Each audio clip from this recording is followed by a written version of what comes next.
واقعا تشکر خیلی فراوان داره. دست درد نکنه. خیلی خیلی ممنون. خدا خیلی بده. واقعا خیلی ممنون از طرف همه مردم.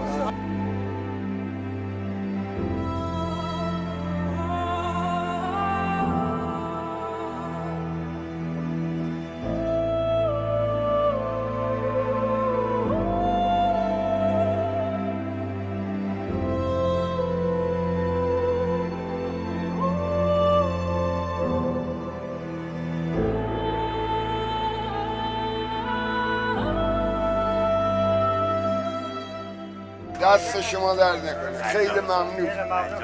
ضریبه مردم فقیر بیچاره داریم. خیلی متشکرم.